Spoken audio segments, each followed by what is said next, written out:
भाई बहन के प्रेम का एक पवित्र त्योहार रक्षाबंधन, यह जुड़ा है रक्षा सूत्र से यानी कि राखी से।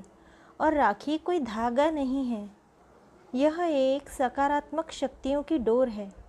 और यही सूत्र यानी कि धागा जब वैदिक रीति रिवाजों से बनाया जाता है और भगवान के नाम सहित बनाया जाता है तो इसका सामर्थ्य असीम हो जाता है। और वैदिक रीति से बने हुए रक्षा सूत्र का शास्त्रों में भी बड़ा महत्व है। वैदिक राखी बनाई कैसे जाए? वैदिक राखी बनाने के लिए हमें सबसे पहले एक कपड़े का टुकड़ा लेना है जो नया होना चाहिए। ऊनी हो तो भी चलेगा, सूती हो तो भी चलेगा, या रेशमी हो तो भी चलेगा। रंग इसका पीला होना चाहिए। और इस कपड़े के टुकड़े में हमें 5 वस्तुएं डालनी हैं। इन 5 वस्तु में पहली वस्तु है दूर्वा, जो हम गणेश जी को चढ़ाते हैं, वही दूर्वा।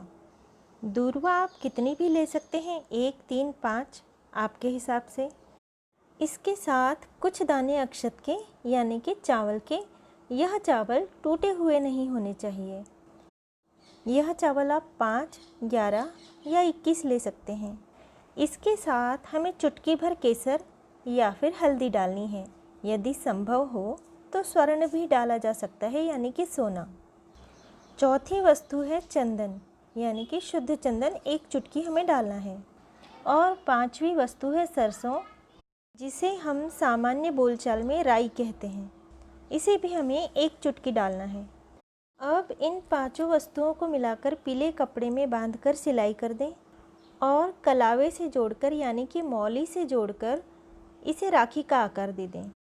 अगर यह पोटली के आकार में भी रही तो भाई के लिए तो यह रक्षा सूत्र ही है।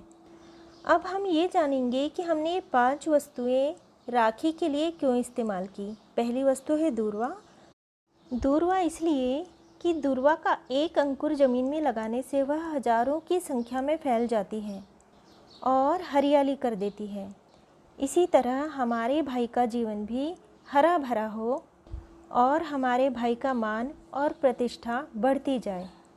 तथा दूर्वा गणेश जी को अत्यंत प्रिय है। अतः श्री गणेश हमारे भाई की रक्षा करें और हमारे भाई के विघ्नों का नाश करें। दूसरी वस्तु है अक्षत यानी कि चावल। और अक्षत का अर्थ है कभी न टूटने वाला। अक्षत इसलिए कि हमारा भाई बहन का जो संबंध है वह अक्षत रहे, कभी टूटे नहीं। तीसरी वस्तु हमने हल्दी ली है या फिर केसर। ये दोनों ही वस्तुएं बृहस्पति की घोतक होती हैं और बृहस्पति देव धन, पुत्र एवं ज्ञान का कारक होते हैं।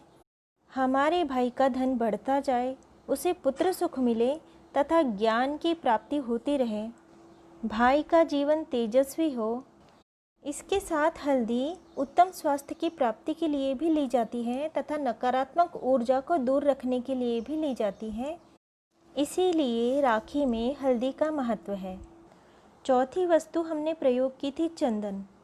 यह इसलिए कि चंदन की खुशबू जैसे दूर दूर तक फैलती है, वैसे ही हमारे भाई का नाम दूर दूर तक फैले तथा हमारे भाई के जीवन में हमेशा शीतलता बनी रहे।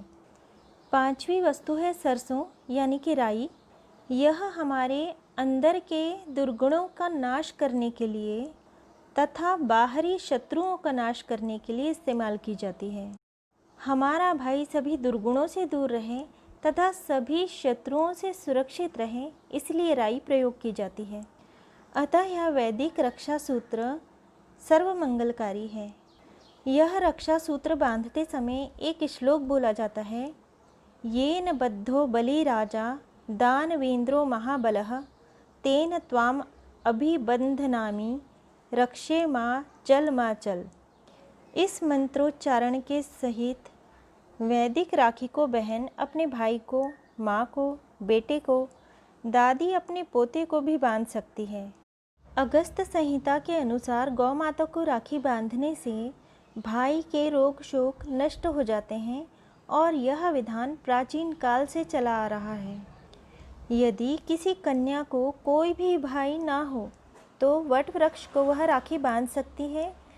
इसके अलावा पीपल वृक्ष पे भी राखी बांधी जा सकती है। गूलर के वृक्ष को भी रक्षा सूत्र बांधना चाहिए।